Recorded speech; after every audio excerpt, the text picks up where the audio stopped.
And we're live. Welcome, people. Welcome to the show. Hope you're having a great day.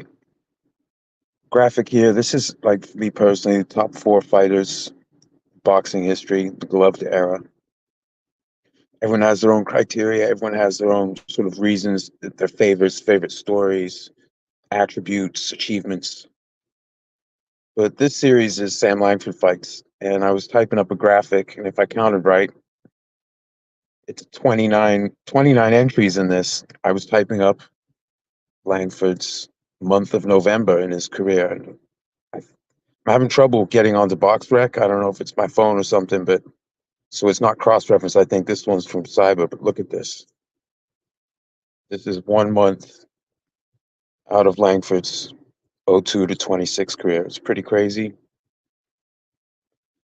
There might be an exhibition or two in there that I didn't list, but we're actually today we're talking about the fourth fight between Sam Langford and the Joplin Ghost Jeff Clarke.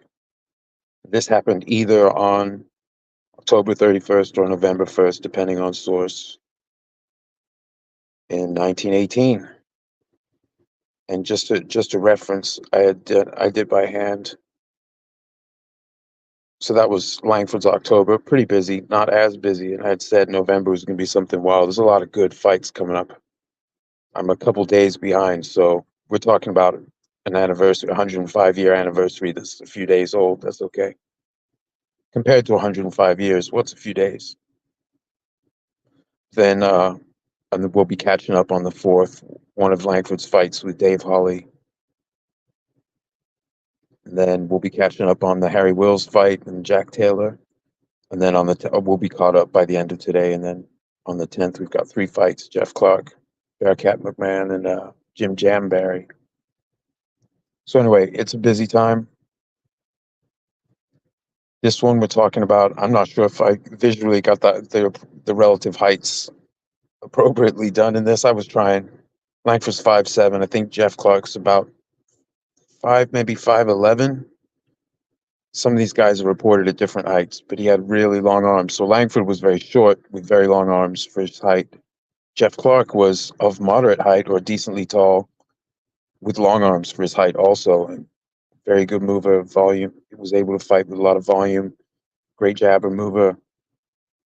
Still had, I think, like 71 knockouts by the end of his career. So, I mean, he could punch too, but flurries, a lot of pressure. Had some good wins and tons of fights at the highest level. But he was not necessarily a good matchup for someone like Langford. So there were so many different styles and approaches. Langford had seen it all. No one sees everything, but if you could find someone who came closest in his era, he'd pretty much seen it all.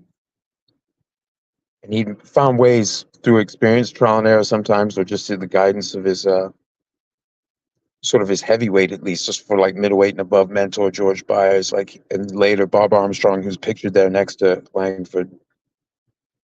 He he'd seen it all, but like Jeff Clarke. So the first time they met, to Langford's credit, he ran Clarke over. Let me pull up the head-to-head graphic. Here we go.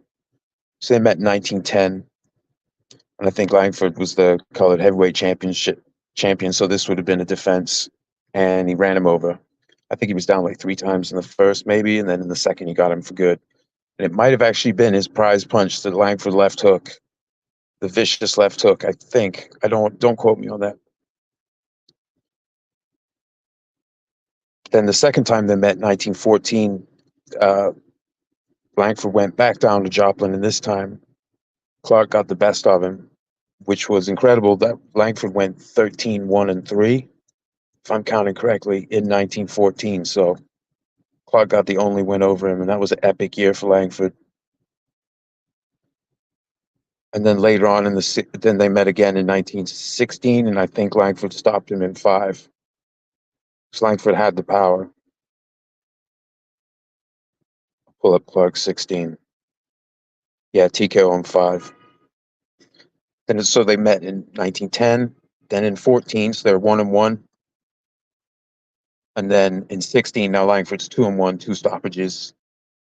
1918, they fight quite a lot. And they also do, I think, a 10-round exhibition somewhere in the Midwest. I don't know if I have that on here. But between BoxRec and Cyberboxing Zone and a couple other websites I've been looking at, there's multiple dates for the specific fights. I've tried to reflect that in the graphic here. But just to recap, we've talked about Jeff Clarke not too long ago. We were talking about the anniversary of one of the other fights. But just to recap, other than this, Jack Reed, I'm not sure who that is, but and that was a 3-round fight, no decision, newspaper loss. But 3 loss to Dixie Kid, quite a lot of winning, beat Peter Mayer, the Irish Giant, 3 times, got the best of him 3 times. I'm not sure. Let me look real quick. I think they were all 6-round, no decision. Got the best of him in no decisions in Philly. He's still doing a lot of winning, but then he meets Langford that first time. He's done an awful lot of winning with not too many setbacks, other than Dixie Kid and Jack Reed. Dixie Kid was a great fighter. But then he's getting more experience. But at the end of 1910, loses to Langford, gets run over, and then he loses on points to Joe Jeanette. Then he gets back to winning, a whole lot of winning. In 12, he goes 1-1-1, I think. At least 1-1-1 with this Harry West guy. Other than that, it's a whole bunch of winning and draws. 1913, same thing. 14. 15, one setback to the great Sam McVeigh. And L10, that's probably a newspaper decision. Trying to think. Kansas City at that time. I'm not sure. Draws with Rough House Square and Battling Jim. Everything else is winning. Then in 16, Langford gets him in 5. And then he also gets stopped by Jack Thompson and lose on points over 20 rounds to Harry Wills. Harry Wills was enormous. Going 20 with him, even losing on points, is pretty incredible. Also lose to Kid Norfolk, I guess, in Panama at the end of the year. Common opponent with Langford. Langford met him in, let me think. So the last fight of 1917, he'd injured his eye earlier that season, but he still had six more fights. I think he went 4-2. Kid Norfolk, I think, was his last fight of the year. He was calling him old and past it, no longer, an A-League fighter, basically, and then Langford just ripped him apart. Langford was the guy some of these certain people like got him heated, got the full treatment. Gunboat Smith got it in their second fight. Kid Norfolk got it in that fight. Clarke, I don't think Clarke necessarily ticked him off when they fought. Langford was making, he went down there and he just happened. Clarke wasn't ready for what was coming. Langford was a ferocious puncher. But he got better and better, and you can see he got a lot of experience between the first and second fight. Got the win, the only win that someone got on Langford that season. So now we'll keep going. Now, 1918, he gets stopped by the great Harry Wills, Black Panther. And then so Cyber Boxing Zone has him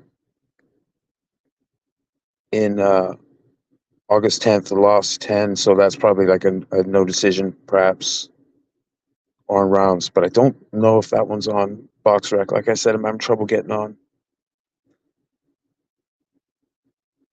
And then loses to Wills. Beats George Ward. Two draws with Langford. So we're talking about that first draw. This is in Lowell, Massachusetts. But the Lowell Sun, I think it was. Let me take a look here. Can I make a note of that? Yes, I did. So the Lowell Sun, at least I haven't confirmed this, like seeing the actual newspaper, but I saw this on a forum where someone was quoting newspapers. Take with a grain of salt. But according to the Lowell Sun, Langford did not deserve a draw, reporting that Clarke worked like a machine well-oiled and adjusted for speed, while Sam performed like a ship without a rudder. And so, the fight out, they're going to fight again in, so this was either the end of October, early November. They're going to have 2 more fights and I think an exhibition before the end of November, which is crazy. So anyway, so this one that I'm going to pull up Langford's season.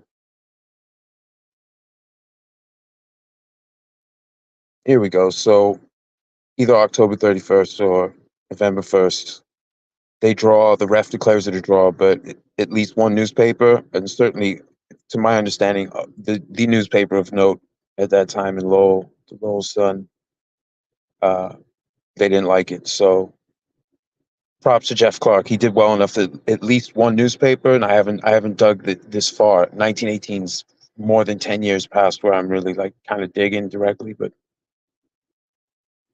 so it seems like I guess I should circle back to that before the next one that we're going to talk about. We've got coming up on the 16th a fight they had, a 10 round draw they had in Atlanta. I think that was to points, draw on points, and not a no decision newspaper draw. But I'll have to check. And then on the 28th, there's yet another fight. And then in mid December, we'll be talking about another fight in their series. Absolutely wild. In fact, just to recap, Sam, I know I do this on a lot of the shows, but it's like it's the schedule. Just like I was talking about earlier, the schedule, giant map of the year, and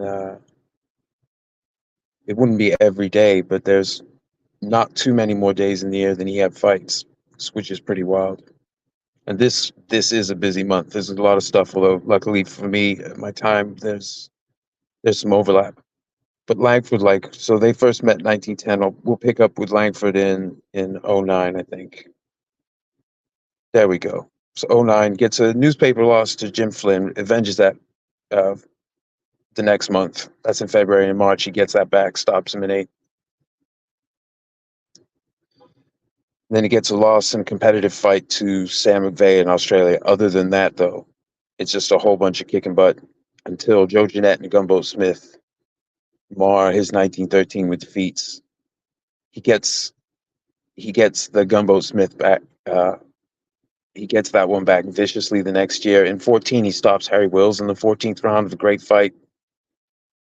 And but Jeff Clarke gets one on him. So that the experience that Clarke racked up, I think he had maybe 63 fights in that time, and only lost 3 between that first fight in 1910 and their rematch in 1914. So certainly Clarke was much more evolved, and he always gave Langford a good fight. Clarke was very clever, very long. Then as they keep going, Langford's schedule, he's got 15, 16, 17, some fights he's not coming in the right shape.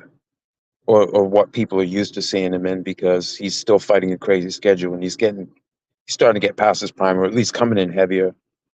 But he's still world class, and his results show that. But it's some of the fights are more competitive, and people are saying that he's not what he once was, but he's still keeping a severe winning record. It's just certain guys are getting past him that maybe he wouldn't have previously. But he's still dangerous. Clarke is still very good himself. And so in 18, Clarke hasn't been fighting as long as Langford's been fighting since 1902. In 17, Fred Fulton, that's June 19th in Boston, Fulton injured one of his eyes. He got stopped in 7. Yeah, and there's that fight December 17th against Kid Norfolk. Got him out in the second. But that year, that's a tough schedule he's fighting that year. His 16 was absolutely insane, but the 17 was also a tough schedule. He gets injured. He still goes 4-2 by the end of the year. After now, he's like one eye is severely impaired.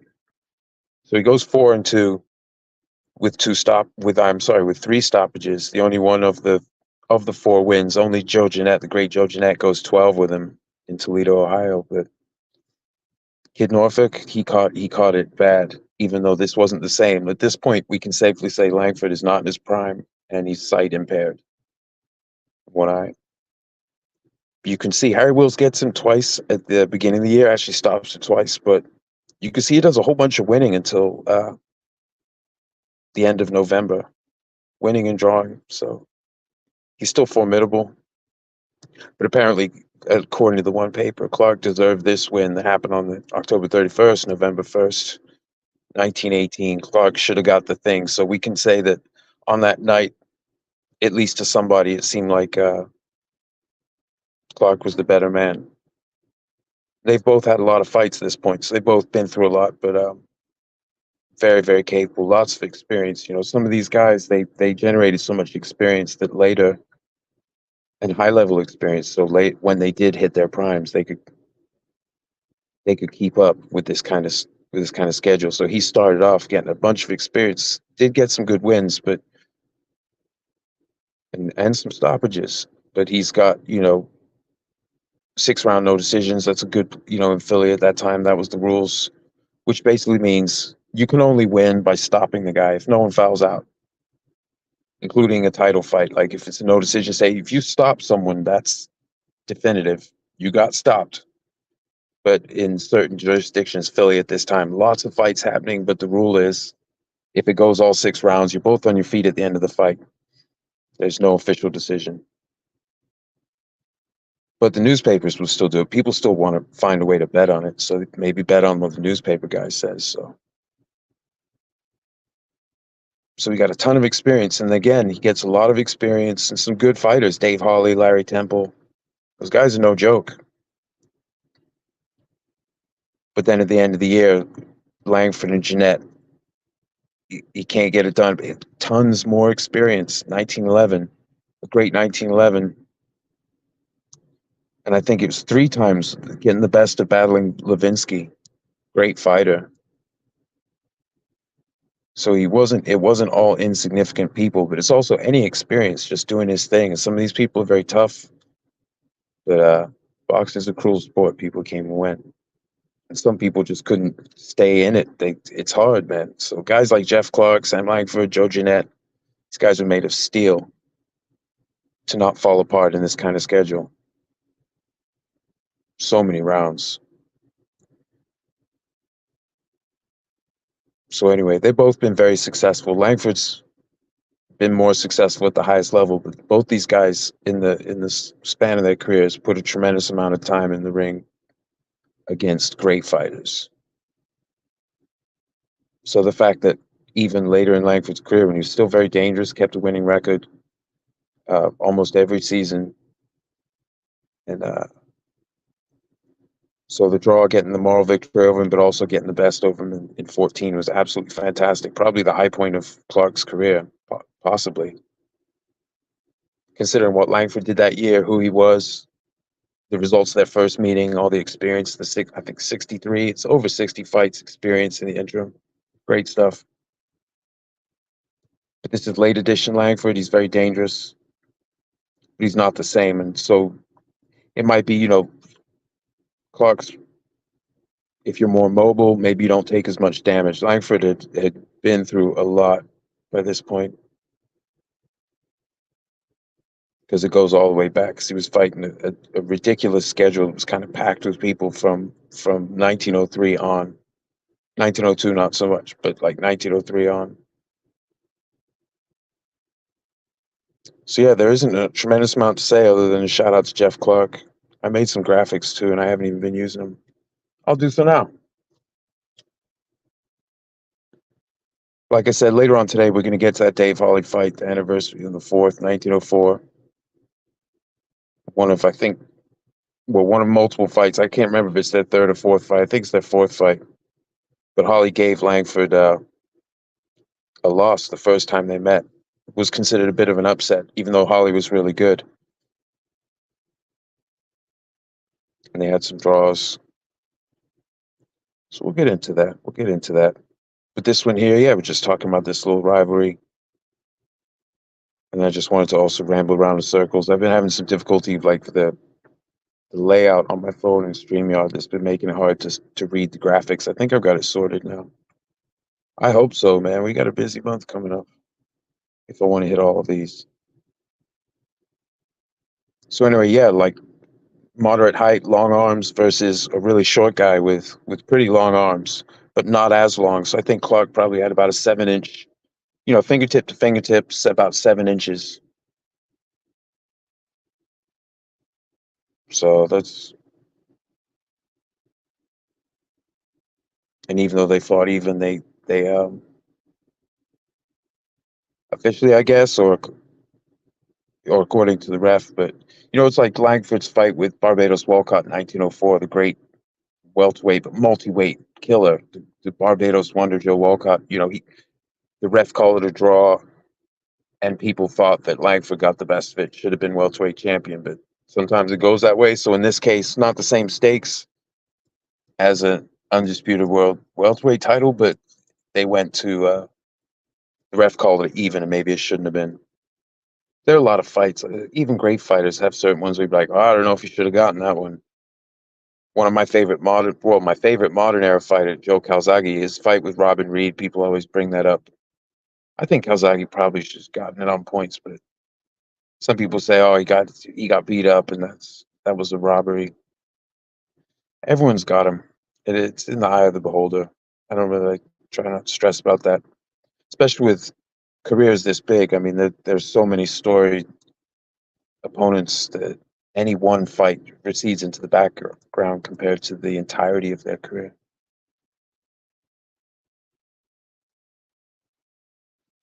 Langford and Greb especially, but Robinson, Armstrong, they make strong arguments to be the top four all time.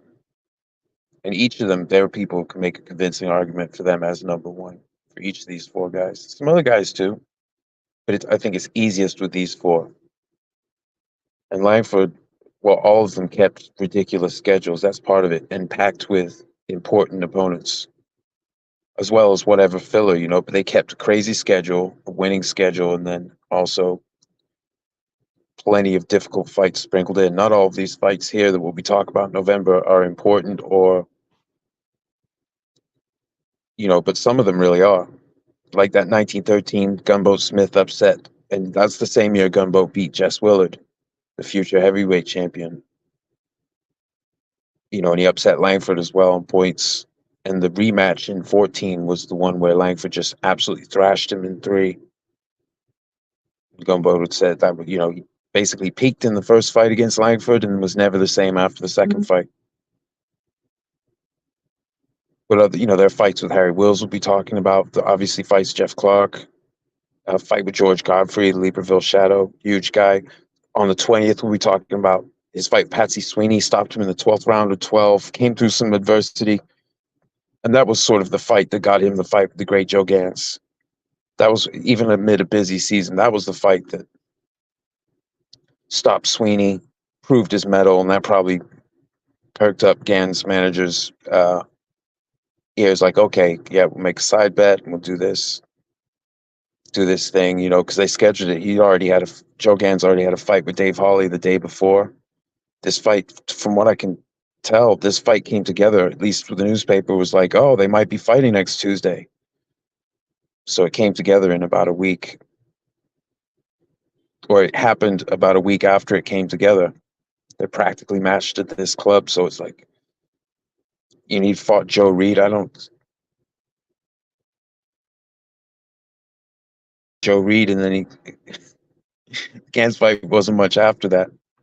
So it was a few days after the Joe Reed fight that they said that he was about to be matched from Gans, practically set. But it was this Sweeney fight that really did it. So yeah, it'll be fun talking about that. One of his fights, young Peter Jackson. Oh my goodness, running over Mike Schreck on the 23rd, 1909. Mike Schreck, pretty powerful fighter, good, solid career.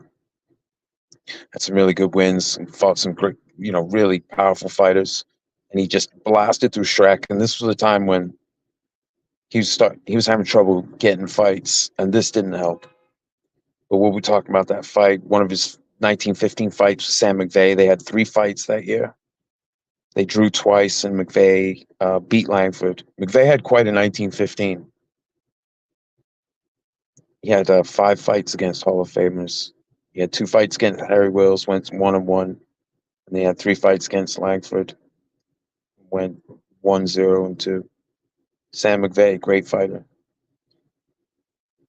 Talk about one of Langford's fights with Lee Anderson. Tommy Sullivan was like a undefeated welterweight prospect in the Boston area at that time. I can't remember what town he was from. Maybe Somerville or Lynn. But anyway, he stopped. I think they was TKO him before. He beat him up. That was one of those 1904. Langford had moved up to welterweight. He fought Barbados Walcott to a draw. Maybe got the edge of it. and he fought Dave Holly multiple times. One of the fights was supposed to be who was going to challenge the winner of Gans and Walcott. And then Walcott hurt himself. I think in September he shot himself in the hand. So the fight we'll be talking about with Holly was basically when the welterweight title was up for grabs. A couple fighters had claimed the white welterweight championship, but they made that distinction. Not everyone was willing to fight, and Holly and Langford were considered like the two of maybe the three top prospects to be the successor to um, maybe Blackburn and Gans also to like become the hot stuff of welterweight. Langford just kept going up. 1905, he goes up. He keeps going up the weights. And Holly, I believe he got injured in '05. It's either '05 or '06. He got his skull cracked in a fight, and that interrupted some of his plans. But we're talking about that. Yeah, wow, what a bunch of fights. On the 24th, Andy Watson, the professor, they had a nice little rivalry in like Langford's first couple seasons. Joe Reed, I think that was the one where Joe Reed panic wrestled and got DQ'd for throwing Langford. Uh, he fought two different Joe Reeds, and I think he fought one of them twice. So I'm not sure, but I believe this was the fight. Yeah, that was the fight in the lead up to the Gans fight. I think got him in 4, maybe. Yep, George Gunther. He had multiple fights with Gunther. Apparently came over from, I think it was Australia, and it had some. I'm not sure what his official record is, but apparently done very well in Australia, knocking people out. Came over. He certainly jumped in at pretty high level. So that was '06. That was one of his fights. We'll talk about that. One of his fights with Big Bill Tate, cartoonishly larger than Langford, which isn't unusual. So yeah, wow. I didn't mention them all. There are less important fights, like in '23 against Balsas in Mexico. They had some fights. This one, Langford was sort of. I mean, that might have even been for the heavyweight championship in Mexico. At least one of the fights was, but he's very far gone. Even though he can. If the last thing to go is the punch, and you take the hardest puncher of his generation, so obviously he can still get people. I mean, beat his first Hall of Famer in 1903, and his last one in 1922. He had no business, you know, fighting at that point, like in the context of today. But it was a different time. So anyway, shout out to Jeff Clarke. I'm about to call the show, I believe. Thanks for tuning in and putting up with all this rambling. We'll get to revisit Jeff Clarke again, and I'll have some other stuff. I'm trying to like just revamp a little bit some of the way I keep my records and type them up and the information I have. So hopefully I can unveil something. Says rivalry as best as I could sort of like combine the different websites. Yeah, and there's the exhibition. It was either November 28th or the 29th in Milwaukee. 10-round exhibition, but I think that might only be on the ones. I think that's on Cyber and not BoxRec. I don't know if I saw it on a different site other than those.